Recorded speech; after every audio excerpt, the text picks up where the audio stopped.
Kalau ada saudara-saudara kita muslim yang mana saja menegakkan amar ma'ruf nahi munkar, maka yang lain wajib untuk membantu, wajib untuk menyokong, wajib untuk ikut bagaimana menanam andil agar amar ma'ruf nahi munkar yang dilaksanakan oleh saudara muslimnya tadi bisa berjalan mulus sehingga bisa berhasil di dalam merubah kemunkaran. Insya Allah. Jangan sampai saudara membantu di sini macam-macam.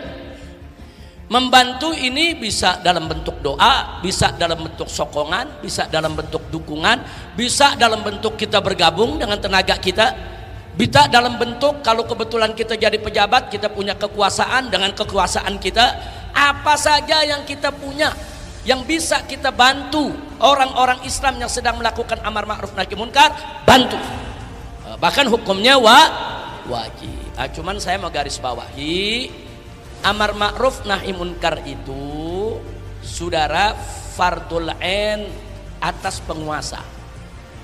Kalau penguasa itu hukumnya fardul ain. Umpamanya di Indonesia ini penguasa yang ditugaskan untuk melaksanakan keamanan itu kan polisi. Nah, polisi itu fardul ain untuk menegakkan amar ma'ruf nahi munkar. Sedangkan masyarakat hukumnya fardul kifayah. Makanya dari dulu FPI selalu ikut prosedur mendorong polisi untuk menutup tempat maksiat, mendorong camat, mendorong gubernur, mendorong DPRD. Nah, kalau ini kita dorong ternyata mereka kerja, cukup. Kita nggak perlu berlebihan ya kawan, cukup. Karena memang yang fardul ain itu mereka, bukan kita. Nah, tapi kalau mereka tidak menegakkan amar ma'ruf nahi munkar, maka bagi masyarakat amar ma'ruf nahi munkar itu menjadi fardul kifayah. Kalau sebagian masyarakat sudah melaksanakan, yang lain gak dosa, tapi dengan syarat sebagian yang melaksanakan itu dalam jumlah yang cukup untuk mencegah kemunkaran. Nah, tapi kalau jumlah mereka nggak cukup, sampai mereka dilibas, sampai mereka dihabisi, yang lain tetap ikut dosa ya kawan. Jadi fardul kifayah itu mesti cukup jumlahnya. Oh, jumlah mereka cukup, memadai, kemunkaran bisa dihilangkan dengan mereka, yang lain nggak ikut, yang nggak ikut nggak dosa ya kawan. Karena kalau sudah dilakukan oleh sebagian fardul kifayah, sebagian lagi tidak dosa. Ingat, tapi dengan syarat sebagian itu cukup untuk mencegah kemunkaran. Kira-kira jelas semua? Itu saja, saya nggak mau panjang lebar, itu saja supaya kita tahu. Jadi yang fardul ain adalah pemerintah. Penguasa wajib menegakkan amar ma'ruf nahi munkar. Enggak, itu enggak bisa ditawar-tawar. Enggak ada itu penguasa dikatakan sunnah atau fardul kifayah. Enggak, pemerintah itu fardul ain. Kenapa? Karena mereka punya wewenang, mereka punya kekuasaan, dan mereka digaji oleh negara untuk melaksanakan tugas tersebut. Sehingga kalau mereka tidak laksanakan tugas amar ma'ruf nahi munkar, mereka berdosa ya. Na'udzubillah min dzalik. Nah, sedangkan kita fardul kifayah. Alhamdulillah masih ada umat, masih ada kiai, masih ada pondok pesantren di berbagai daerah yang amar ma'ruf nahi munkar.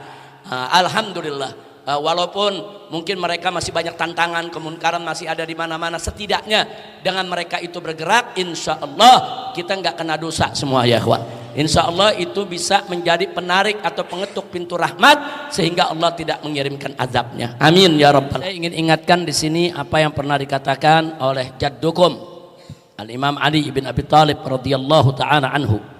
Sayyidina Ali pernah mengatakan kepada para pemuda, ya ma'syar syabab i'lamu anna hayatal fata wallahi bil ilmi wat tuqa wa idza lam yakuna fala i'tibara bi hayatihi.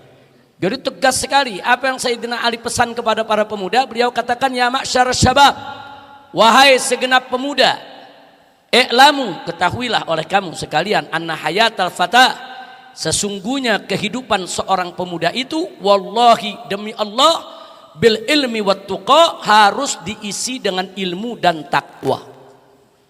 Wa idza lam yakuna, kalau dua perkara ini tidak dimiliki oleh seorang pemuda, fala i'tibara bi hayatihi, nggak ada artinya dia punya kehidupan. Jadi hidup seorang pemuda itu harus diisi dengan ilmu dan takwa. Tanpa ilmu dan takwa tidak ada maknanya kehidupan seorang pemuda. Ini pesan Sayyidina Ali bin Abi Thalib radhiyallahu taala anhu. Maka itu pesan ini yuk untuk para pemuda, isi masa muda kita dengan ilmu dan takwa. Apalagi kita tahu subhanul yawm rijalul ghad, pemuda hari ini pemimpin hari esok. Nah, apa kaitan ilmu dan takwa pemuda hari ini pemimpin hari esok. Karena kalau anak mudanya udah rusak, katakan dia pencandu narkoba dan lain sebagainya, tiba-tiba di kemudian hari dia tampil sebagai pemimpin, maka borok dia di masa mudanya tadi akan menjadi amunisi bagi musuh untuk menyandera dia, sehingga dia tidak bisa berkutik untuk mengambil suatu keputusan. Makanya anak-anak muda di sini kalau betul niat mau jadi pemimpin, jangan ada noda di masa muda. Jangan deketin narkoba, jangan berzina, jangan nenggak minuman keras, jangan mencuri, jangan bikin cacat, itu masa mudanya. Sehingga begitu besok dia tampil menjadi pemimpin, tidak ada celah bagi musuh untuk menyandera dia. Semua disandera. Mau ambil keputusan disandera. Kalau ngomong ngambil keputusan ini awas ya. Ini ada fotonya nanti sebar loh. Wah, ini kalau kamu begini nih, kamu korupsi nih. Nanti korupsinya kita bongkar loh. Nah, jadi anak-anak muda sekali lagi kalau mau jadi pemimpin yang bersih, yang kuat, yang ketokohannya ke depan gak bisa digoyang oleh musuh, dari muda isi dengan ilmu dan takwa, insya Allah. Yang kedua, Sayyidina Ali lagi, beliau pernah mengatakan apa? Menyindir anak-anak muda. Apa beliau katakan? Laisal fata man yaqulu kana abi, walakin al fata man yaqulu ha ana. Luar biasa. Apa kata Sayyidina Ali? Bukan anak muda yang cuman bisa ngomong, oh dulu ayah saya begini, dulu kakek saya begini, oh dulu datuk saya begini. Dia cuman bisa ngebanggain kakek, datuk dan seterusnya. Kata Sayyidina Ali, bukan anak muda yang begitu. Walakin al-fata, akan tetapi yang disebut anak muda adalah man yaqulu ha ana, yang mampu mengatakan ini saya. Nah, artinya apa? Dia berprestasi, dia bermutu, tidak hanya mengandalkan kakek moyangnya. Kira-kira jelas tidak? Nah, ini buat semua, bukan hanya untuk pemuda Rabithah Alawiyah, juga buat semua. Tunjukkan anak-anak muda kita, tunjukkan anak-anak muda kita, sebab anak-anak muda ini kalau bersih masa mudanya ke depan menjadi pemimpin, insya Allah dia menjadi pemimpin yang kokoh, yang kuat, yang gak gampang untuk dijatuhkan oleh. Amin ya rabbal alamin. Adapun soal banyak kelompok, nggak usah khawatir. Untuk menghadapi kelompok-kelompok yang beraneka ragam di sekitar kita, cukup perkuat saja dulu barisan ahlus sunnah wal jamaah. Kita ngurusin ahlus sunnah aja udah sibuk. Nggak usah repot-repot ngurusin yang di luar ahlus sunnah, urusin dulu yang ahlus sunnah. Bagaimana caranya? Kita jaga umat kita, jaga semua umat kita yang ahlus sunnah. Jangan kumpul atau mengambil ilmu atau hadir di majelis-majelis yang di luar ahlus sunnah wal jamaah. Akan berubah cara berpikirnya. Kita nggak ngajarkan memusuhi, enggak. Anda jangan memusuhi orang lain. Di luar ahlus sunnah jangan Anda musuhi, di luar ahlus sunnah jangan Anda perangi, di luar ahlus sunnah harus kita ajak dialog. Ayo kita dialog, ayo kita adu ilmu, ayo kita adu argumentasi, bukan adu otot, bukan. Tapi di dalam ahlus sunnahnya ini, satu, pengikut kita, jamaah kita dari kalangan ahlus sunnah wal jamaah harus dibekali dengan ilmu, dengan dalil, dengan argumentasi, sehingga dia nggak gampang dipengaruhi oleh kelompok-kelompok lain. Yang kedua, dalam rangka untuk menjaga mereka, tolong para habib, para ustadz, para kiai, jangan izinkan murid-murid Anda hadir di majelis-majelis yang bukan ahlus sunnah. Jangan, saudara, karena kita mau belajar saja. Saya dulu waktu belajar fikih dari saya punya guru Habib Muhsin bin Ahmad Al-Attas, beliau pesan apa? Ya Rizik, ente pelajari fikih Syafi'i, pelajari sedalam-dalamnya, kuasai dulu, jangan pelajari yang lain.